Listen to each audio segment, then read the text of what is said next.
Apakah benar ratusan ribu pekerjaan, mungkin jutaan pekerjaan yang bakal diganti sama AI? Jawabannya, benar. Artificial intelligence. Artificial intelligence. Artificial intelligence. Or artificial intelligence. Tapi kalian tuh salah cara berpikirnya. Karena AI itu lebih menyeramkan karena udah ada di depan mata kita. Semua orang bisa ngerasain teknologinya. Jadi semua orang ngerasa ada ancamannya. And trust me, kalau kalian nggak adaptasi, semua kerjaan yang kalian punya sekarang, sooner or later, either bakal diganti nama AI atau diganti nama robotics. Lihat, AI sekarang udah kayak gini, robot udah kayak gini. Pertanyaannya gini, ini bukan pertama kalinya terjadi di revolusi industri atau apapun itu ya. Karena dulu pas zamannya labor, orang jadi petani, orang bikin makanan dan lain-lain, sekarang udah banyak banget pekerjaan diganti sama mesin. Habis itu kita ngomong banyak banget ya soal pen and paper, printing, menjahit, bertani. Itu mayoritas pekerjaan yang sebenarnya bisa diganti sama mesin. Pertanyaannya dulu ngomel nggak kita? Pas kok kerjaannya diganti sama pabrik, diganti sama, justru kita berterima kasih sama pabrik. Kenapa? Sebagai konsumen kita dapat barang yang lebih bagus dan lebih murah. Dan itu hal yang bakal terjadi sama AI. Bedanya AI disruptionnya semasif itu dan masing-masing dari pekerjaan kalian itu terancam buat tidak. Tapi sama kayak quote-nya Jensen Huang nonton waktu di acara di Tribata, yang bakal ngegantiin kalian itu bukan AI, tapi orang yang bisa menggunakan AI. Nanti gue bakal jelasin fenomenanya. Kalau kalian mau tak tergantikan, kalian harus ngapain? Karena Indonesia adalah salah satu negara yang paling rentan di mana masyarakatnya bakal jobless, pengangguran. Sesimpel karena orang yang tidak akan pernah bisa digantikan sama AI adalah orang yang bisa berpikir kritis atau orang yang kreatif. Video ini sebagai contoh ya, gue lagi collab sama Dreamina AI. Hampir semua klip-klip di sini, foto, video, itu hasil dari AI. B-roll dan lain-lain, ngekat kerjaan editor gue yang butuh berjam-jam jadi cuma hitungan menit. Kalau kalian ngikutin Instagram gue, kalian sadar kan kalian tuh ketipu sebenarnya. Kenapa selama 3 bulan terakhir yang biasa bahas bisnis, finance, tiba-tiba politik, cari istri, drama tinju-tinjuan, bahas agama, itu tujuannya buat apa? Satu, karena gue bosen. Kedua, itu social eksperimen yang gue bikin lumayan publik. Nanti gue bakal cerita di satu video khusus. Tapi bisa nggak AI ngelakuin apa yang gue lakuin? Jawabannya enggak. Udahlah, jangan terlalu banyak gue cerita di video ini karena kalian bakal harusnya lumayan mind blow. Gimana cara gue gunain psikologi manusia, algoritma sosial media untuk bisa memanipulasi massa secara massal. Nanti gue pakai papan tulis gue jelasin. Tapi topiknya itu, AI nggak bisa ngelakuin apa yang gue lakuin.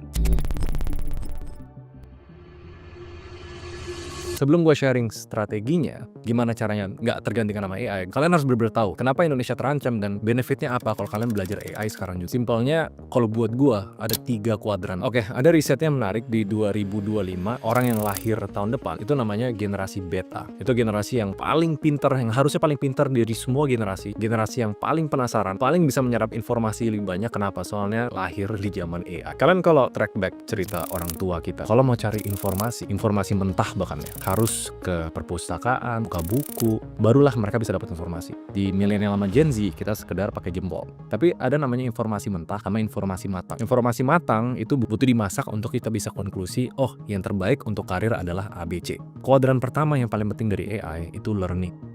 Kalian tinggal menjadi generasi yang mau belajar apapun, mau analisa apapun, mau dapetin summary atau tanda kutip belajar langsung dari profesor. Bahkan mungkin informasinya lebih dalam daripada profesor dalam hitungan jempol. Hitungan detik pakai jempol maksudnya. So, kuadran pertama, gunain AI untuk belajar sebanyak-banyaknya, secepat-cepatnya, dan kalian bakal jauh-jauh lebih pintar, jauh lebih unggul daripada generasi sebelumnya. Cuma butuh satu hal, rasa penasaran. Kalau bingung sama suatu hal, bukalah AI, tanya.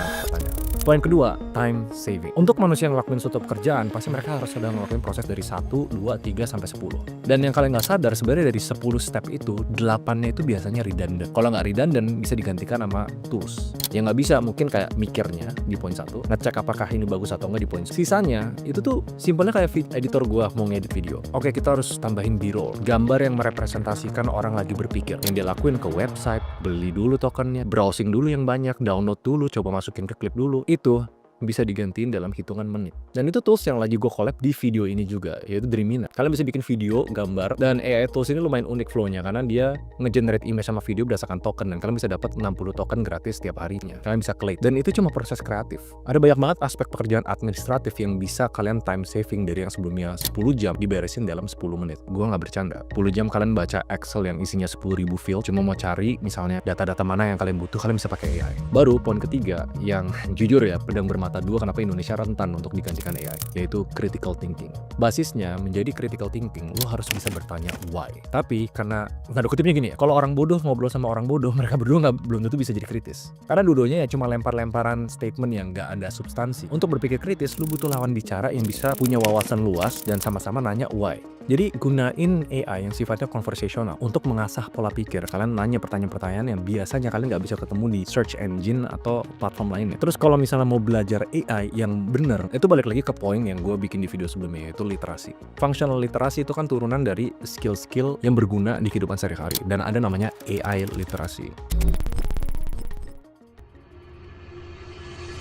Karena yang kebanyakan orang, mereka tahu ada banyak AI tools yang keren-keren, tapi sekedar tahu aja, belum tentu mereka pakai sehari-hari, apalagi dijadiin habit yang melebur ke workflow-nya kalian. Karena kalian nggak ngerti yang namanya literasi. Oh, tahu ada tools ini, pakai sekali, terus nggak dipakai lagi. Frameworknya AI literasi itu ada 3 step. Kalian harus understand, evaluate, baru use. Karena kalau orang skip use langsung pakai aja misalnya, tapi kalian nggak ngerti ini fungsinya bisa sejauh apa, nggak ngerti teknologinya secanggih apa, dapat informasi lewat multimodal, dan nggak perlu sampai sedalam itu sih. Tapi untuk sebelum pakai tools AI, ada bagusnya kalian understand dulu ini sebenarnya bisa sejauh apa toolsnya. Kalau lu bingung, bahkan lu bisa tanya AI, tools AI yang bagus apa, dan jelasin kenapa, cara kerjanya gimana, bisa sejauh apa. Tapi informasi yang kalian dapetin jangan ditelan mentah-mentah, dievaluasi dulu. Cocok nggak untuk workflow gue? Bisa nggak gue konsisten pakai ini? Cara gue pakai ini secara konsisten gimana? Baru yang terakhir use. Di saat kalian pakai tools AI, kalau udah ngelewatin fase literasi ini, kalian bakal pakai itu bukan buat keren-kerenan doang, tapi mempermudah hidup kalian. Contoh, kalau kalian pakai Dreamina AI, kalian evaluasi, kalian tahu nih, AI itu is only as good as the input.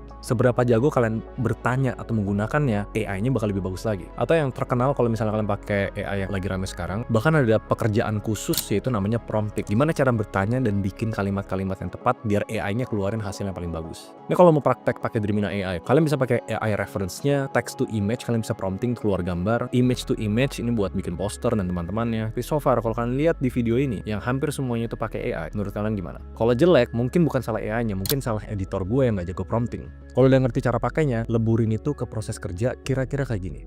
Lantas, kenapa di awal video gue bilang kayak Indonesia tuh yang paling bahaya? Karena AI either bisa bikin lu miskin atau bisa bikin lu kaya banget. Ini ancaman AI yang sebenarnya. AI itu punya ancaman paling gede untuk masyarakat dunia, khusus untuk orang-orang yang nggak bisa berpikir kritis dan tidak bisa kreatif.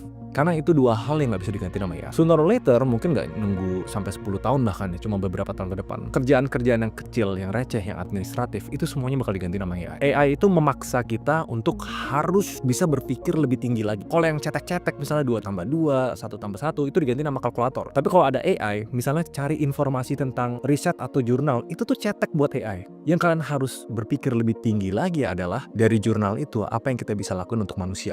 Apa kira-kira bisnis model yang menarik, produk yang kira-kira bisa kita implement. Ini yang dari dulu gue selalu bilang berpikir kritis itu penting banget. Pikirannya bukan linear. Kalau ada pintu kunci, kita nggak fokus dobrak pintu, kita cek di samping jendelanya kebuka atau nggak. Itu namanya lateral thinking. AI is only as good as the input. Makanya gue ulangin, kerjaan kalian most likely mungkin bisa diganti sama AI, tapi yang pasti digantikan sama orang yang bisa menggunakan AI. Intinya yang paling penting, jangan ngerasa satu cara tuh udah cara yang terbaik. Kalau nggak bisa adaptasi, you lose and die. Rugi waktu, rugi uang, dan lebih parah lagi rugi otak. Makanya sekarang gue pun kan mau rebranding ya. Gue udah bukan kreator bisnis atau finance lagi. Harapannya gue bisa jadi kreator yang bikin kalian jauh lebih kritis, berani mempertanyakan hal-hal. Ujung-ujungnya ya biar kalian bisa punya kerjaan atau karir apapun yang gak bakal diganti sama AI. Again, semua video ini, hampir semua klip-klipnya itu pakai AI. Menurut kalian, kalau misal belum perfect, menurut gue dikit lagi bener-bener bisa ngegantiin sampai di tahap gue pecat editor gue. Termasuk skripnya juga AI, tapi gue modifikasi. Karena sebagus-bagusnya skrip AI, dia nggak bisa berbicara kayak gue bicara. Kalau kalian mau langsung praktekin, bisa langsung cek link yang gue taruh di bawah. Itulah yang bikin kalian nggak bisa diganti sama AI, dan karena Indonesia krisis berpikir, itulah ancaman paling gede. Tapi kalau kita optimis dan kita oportunis, justru karena banyak masalah tuh banyak opportunity. Kalau misalnya semua orang Indonesia pintar, kalian nggak laku bos, gua nggak laku. Jadi sedikit berterima kasih bahwa banyak masalah di Indonesia dan banyak yang bisa di-solve sama AI. Kalian setuju atau nggak? See you guys next video, bye bye.